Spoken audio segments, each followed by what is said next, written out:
रहा है दीदी। हमें ना, हमें किसी अनहोनी का डर लग रहा है। हमें कुछ समझ नहीं आ रहा कि वो कहाँ होंगे, किस हालत में होंगे। दीदी कुछ कीजिए ना, हमें नहीं पता बाहर इतनी गर्मी में, धूप में उनके सर पे छत होगी भी कि नहीं। दीदी हमें किसी अनहोनी का डर लग रहा है, उन्हें कुछ हो गया तो। दीदी हमें डर बहुत सता रहा है, आप बताइए ना कहाँ गए होंगे, किस हाल में होंगे।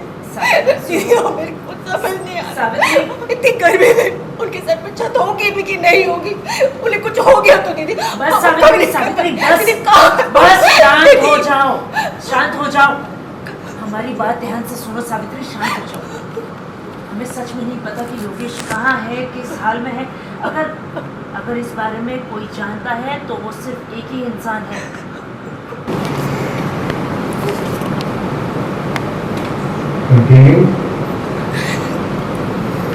देखो सावित्री, हमें कुछ बताना चाहते हैं।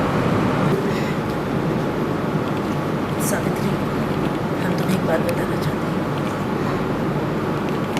ईशान और अवंतिका एक दूसरे से प्यार करते थे।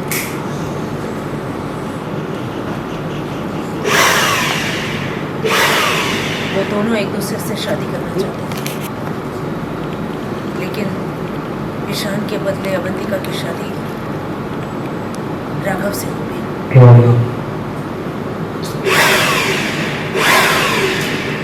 उस वक्त तो अवंतिका ने कुछ नहीं कहा, चुप रही। लेकिन जैसे ही अवंतिका को पता चला कि ईशान ने पीहू से शादी कर ली है तो वो आग बबूला हो गई, जल गई। और उसी जलन में आकर वो हम सब लोगों से दुश्मनी करने पर उतारू। ऐसे हम सबको बंधक बना के, हमें तो लग रहा है कि वो हमारी एक एक हरकत पर किसी के अंदर से नजर रख रही है। हाँ, तभी तो हम तुम दोनों से वहाँ हॉल में नहीं। लेकिन अवंतिका चाहती क्या है? उसने ऋषिका के पापा का अपहरण क्यों किया? ये तो हम नहीं जानते सावित्री। हम इस बात को कनेक्ट ही नहीं कर पा रहे कि अवंतिका का इरादा क्या है। वो क्यों हम सबके साथ में इतना खतरनाक खेल खेल रही है। लेकिन उसकी बातों से हमें इतना ज़रूर समझ में आ रहा है कि वो इस घर में बहू बनकर आना चाहती है। वो भी राघव की पत्नी के रूप में नहीं,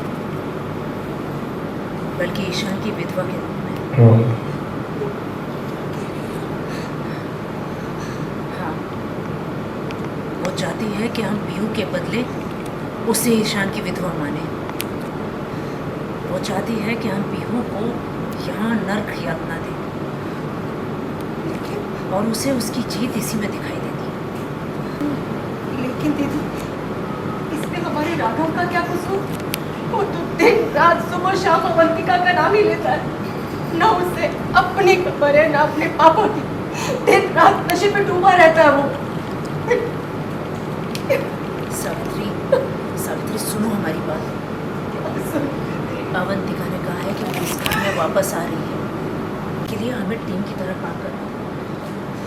राघव की आंखों पर ये छूट का पर्दा हमेशा के लिए डाले रखना होगा। इसमें बेचारी पीहू की क्या गलती? वो तो इस घर में पहले ही नौकरानी बन के ही तो रह रही है ना। वो कोई बेचारी बेचारी नहीं है।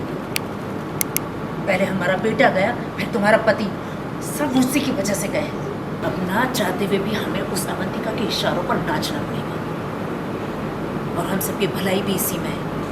और इसी रास्ते से योगेश इस घर में और अवंतिका राघव की जिंदगी में आ सकती है।